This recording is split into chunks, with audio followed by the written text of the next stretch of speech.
আমরা আপনাদেরকে একটা ভালো খবর দেওয়ার জন্য আজকে আহ্বান জানিয়েছি। আপনারা জানেন যে আন্তর্জাতিক অপরাধ ট্রাইব্যুনাল জুলাই আগস্টের বিপ্লবের পরে পুনর্গঠিত হয় এবং গত 5ই সেপ্টেম্বর আমাকে চিফ প্রসিকিউটর নিয়োগ দেওয়া হয় এবং এর পরবর্তীতে তদন্ত সংস্থা পুনর্গঠন করা হয়, ট্রাইব্যুনাল পুনর্গঠন করা হয়। জুলাই আগস্টের বিপ্লবের পরে দায়িত্ব নেওয়া যে নতুন সরকার, তাদের প্রায়োরিটি হচ্ছে জুলাই আগস্টে সংঘটিত যে মানবতা বিরোধী অপরাধ, সেই অপরাধের দায়ে যে সমস্ত ব্যক্তি তাদেরকে বিচারের মুখোমুখি করা, আইনের মুখোমুখি করা। রাষ্ট্রের পক্ষ থেকে সেই চ্যালেঞ্জ নেওয়ার কারণে, সেই দায়িত্ব দেওয়ার মাধ্যমে আন্তর্জাতিক অপরাধ ট্রাইব্যুনালের প্রসিকিউশন, তদন্ত সংস্থা এবং ট্রাইব্যুনাল পুনর্গঠিত হয়েছিল। আর সেই লক্ষ্যে আমরা সেই দিন থেকে শুরু করি। আপনারা জানেন যে মানবতা বিরোধী অপরাধ বাংলাদেশে জুলাই আগস্টে যেটা সংঘটিত হয়েছে, সেটা ছিল ওয়াইড স্প্রেড, সিস্টেম্যাটিক, সেটা গোটা বাংলাদেশ জুড়ে সংঘটিত হয়েছিল। এই অপরাধের স্থান ছিল 56,000 বর্গ মাইলের সর্বোচ্চ। এর সাথে রাষ্ট্রের বিভিন্ন বাহিনী সরাসরি অংশগ্রহণ করেছে। লক্ষ লক্ষ রাউন্ড, বুলেট, বিভিন্ন আগ্নেয়াস্ত্র, মারণাস্ত্র ব্যবহার করা হয়েছে, এপিসি ব্যবহার করা হয়েছে, হেলিকপ্টার ব্যবহার করা হয়েছে, ড্রোন ব্যবহার করা হয়েছে, অন্যান্য সরঞ্জামাদি ব্যবহার করে জুলাই আগস্টের নিরস্ত্র, শান্তিকামী, পরিবর্তনকামী ছাত্র জনতার উপরে আক্রমণ করে তাদেরকে নির্মূল করার চেষ্টা করা হয়েছে। সেই অপরাধের ব্যাপকতার নিরিখে আমরা বাংলাদেশের বিভিন্ন জায়গায়, বিশেষ করে যেখানে উল্লেখযোগ্য পরিমাণে নিষ্ঠুরতা সংঘটিত হয়েছিল, সেগুলোকে আলাদা আলাদাভাবে ধরে তদন্ত রিপোর্টগুলো সংগ্রহ করার জন্য চেষ্টা করেছি, তদন্ত করার চেষ্টা অব্যাহত আছে। এই অপরাধের যারা মাস্টার মাইন্ড ছিলেন, যারা ক্ষমতার শীর্ষবিন্দুতে থেকে তাদের ক্ষমতায় থাকাটাকে চিরস্থায়ী করার জন্য বৈধ এবং অবৈধ প্রক্রিয়ায় তারা সরকারি বাহিনীগুলোকে ব্যবহার করে মানবতা বিরোধী অপরাধ সংগঠন করেছেন। প্রধানমন্ত্রী যিনি সেই সময় ছিলেন, তার সরাসরি নির্দেশে তার নিচের লেভেলের স্বরাষ্ট্রমন্ত্রী, পুলিশের আইজিপি, বিভিন্ন পর্যায়ের আইন শৃঙ্খলা রক্ষাকারী বাহিনীর কর্মকর্তা, বিভিন্ন বাহিনীর কিছু অফিসার, কিছু সিভিল সার্ভেন্ট, এরা এই অপরাধ সংগঠনে সরাসরি প্ল্যানিং, প্রিপারেশন, অর্ডার এবং সরাসরি সম্পৃক্ততার মাধ্যমে তাদের সম্পৃক্ততা এখানে আমাদের তদন্তে পেয়েছে। এই তদন্ত প্রক্রিয়া চলমান থাকা অবস্থায় আপনারা সবসময়, আমরা যেটা বলেছি আপনাদের কাছে, যে প্রধান আসামি শেখ হাসিনা সহ তার সুপিরিয়র কমান্ডারদের জন্য তদন্তটা আলাদাভাবে হচ্ছে। কারণ বাংলাদেশে সর্বত্র যে জায়গাতেই অপরাধগুলো হয়েছে, প্রত্যেকটা অপরাধের সাথে তাদের সম্পৃক্ততা প্রমাণিত। সে কারণে তাদেরকে কমান্ড এবং সুপিরিয়র রেসপন্সিবিলিটির দায়ে আলাদাভাবে তদন্ত রিপোর্ট দাখিলের প্রক্রিয়া চলমান আছে, যেটা খুব সহসা আমরা আপনাদের সামনে পেশ করি। আজকে এই আন্তর্জাতিক অপরাধ ট্রাইব্যুনালের এই পর্যায়ে আমরা জুলাই আগস্টের 5 তারিখে, বিশেষ করে 5ই আগস্টে এই রাজধানীর চানখারপুল এলাকায় 6 জন ব্যক্তিকে আমাদের জুলাই আগস্টের বিপ্লবীকে গুলি করে হত্যার দায়ে এবং চানখারপুলের এই অংশের, বিশেষ করে একটি অংশের যে 6 জন শহীদ, সেই ঘটনাকে কেন্দ্র করে তদন্ত রিপোর্টটি সম্পন্ন হয়েছে। গতকালকে তদন্ত সংস্থা আমাদের কাছে সেই রিপোর্টটি হস্তান্তর করেছে। সেই রিপোর্টে 8 জনকে আমরা আসামি হিসেবে পেয়েছি।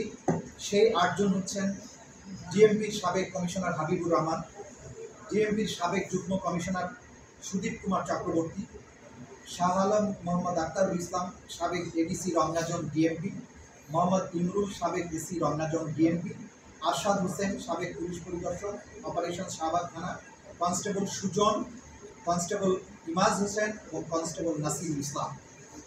এই 8 জনের বিরুদ্ধে তদন্তে তাদের বিরুদ্ধে সম্পৃক্ততার প্রমাণ, কমান্ড রেসপন্সিবিলিটি দুটো মিলিয়ে, যারা সিনিয়র অফিসার তাদের নির্দেশ এবং যারা সরাসরি গুলি করে হত্যা করেছে তাদের ভিডিও সহ অন্যান্য প্রমাণাদিতে পাওয়া যাওয়ার কারণে এই 8 জনের বিরুদ্ধে তদন্ত রিপোর্ট দাখিল করা হয়েছে।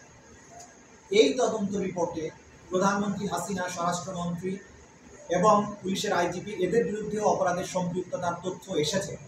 কিন্তু যেহেতু তাদের বিরুদ্ধে আলাদাভাবে তদন্ত চলমান আছে এবং সম্মিলিতভাবে তাদের বিরুদ্ধে একটাই চার্জশিট দেওয়া হবে, সেই কারণে এই চার্জশিটে তাদেরকে বিচারের জন্য উপস্থিত করানো হয়নি। তাদের জন্য আলাদাভাবে তদন্ত রিপোর্ট আসবে এবং তাদের বিরুদ্ধে সেইভাবে ফর্মাল চার্জ দাখিল করা হবে। তবে এই মামলার মধ্যেও তাদের সম্পৃক্ততার তথ্য এবং প্রমাণাদি উঠে এসেছে। এই তদন্তের জন্য আমাদের তদন্তের সময় লেগেছে 6 মাস 13 দিন, অর্থাৎ 195 দিনের মধ্যে এই তদন্ত কাজ সম্পন্ন হয়েছে। তদন্ত কমপ্লেন্ট রেজিস্টার নাম্বার 139 7/10/2024 এটা শুরু হয়েছিল এবং 20 তারিখ অর্থাৎ গতকালকে 20 এপ্রিল 2025 তারিখে এই তদন্ত রিপোর্ট আমাদের কাছে হস্তান্তর করা হয়েছে। এই তদন্তের মূল প্রতিবেদন অংশে মোট পৃষ্ঠা সংখ্যা হচ্ছে 90। অন্যান্য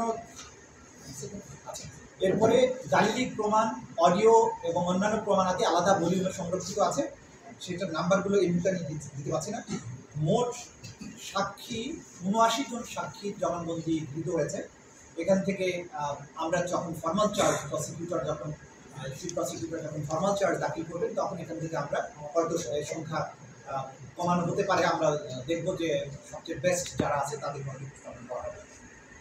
ভিডিও চিত্র ধারণ করে যেটা আমরা প্রমাণাদি পেয়েছি এবং সেগুলোকে একদম নিখুঁতভাবে পরীক্ষা নিরীক্ষার পরে যেটা পেয়েছি 19টি ভিডিও এখানে আমরা জব্দ করেছি এবং সেটা এখানে প্রমাণ হিসেবে দাখিল করা হয়েছে। পত্রপত্রিকার রিপোর্ট দাখিল করা হয়েছে মোট 11টি।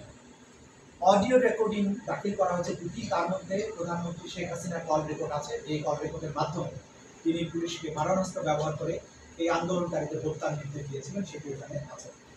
এর বাইরে বিএনপির কমিশনার হাবিবুর রহমান প্রধানমন্ত্রীর মারণাস্ত্র ব্যবহার করে আন্দোলনকারীদেরকে হত্যা করার নির্দেশ, সেটার আলোকে তিনি ওয়্যারলেস মেসেজে সমস্ত পুলিশ বাহিনীকে নির্দেশ দিয়েছিলেন সিআর অর্থাৎ চায়না রাইফেলের মাধ্যমে জুলাই বিপ্লবীদের হত্যা করার জন্য। সেই অডিও রেকর্ডকে এক্সামিন করে সেখানে প্রমাণ আকারে দাখিল করা হয়েছে। বিভিন্ন বই এবং রিপোর্ট দাখিল করা হয়েছে 11টি। এর মধ্যে জাতিসংঘ যে বাংলাদেশে জুলাই আগস্টে সংঘটিত মানবতা বিরোধী অপরাধের উপরে যে তদন্ত রিপোর্ট করেছিলেন সেই রিপোর্টটিও আছে। হিউম্যান রাইটস ওয়াচ যেটা করেছিলেন সেটাও আছে। এর বাইরে বিভিন্ন সংস্থার রিপোর্টগুলো এখানে আছে।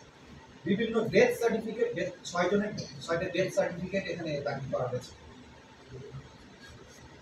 আচ্ছা, আরো অন্যান্য বস্তু যে সমস্ত মামলার সাক্ষ্য প্রমাণের জন্য প্রয়োজন সেগুলো তারা জব্দ করেছে।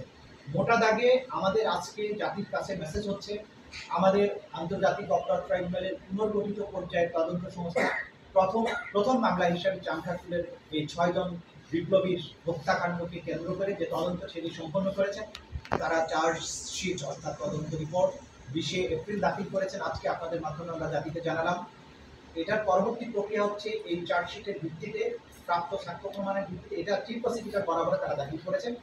এটার ভিত্তিতে এখন চিফ প্রসিকিউটরের অফিস ফর্মাল চার্জ অর্থাৎ আনুষ্ঠানিক অভিযোগ তৈরি করে আদালতে দাখিল করবে। আমাদের পরবর্তী কয়েকদিন সময় লাগবে। সেই কয়েকদিনের মধ্যে ফর্মাল চার্জ দাখিল করে আনুষ্ঠানিকভাবে এইটা তখন আমরা কোর্টে দাখিল করব। ফর্মাল চার্জ কোর্টে দাখিলের পরেই আনুষ্ঠানিকভাবে বিচারের যে যাত্রা সেটা শুরু হয়ে যাবে।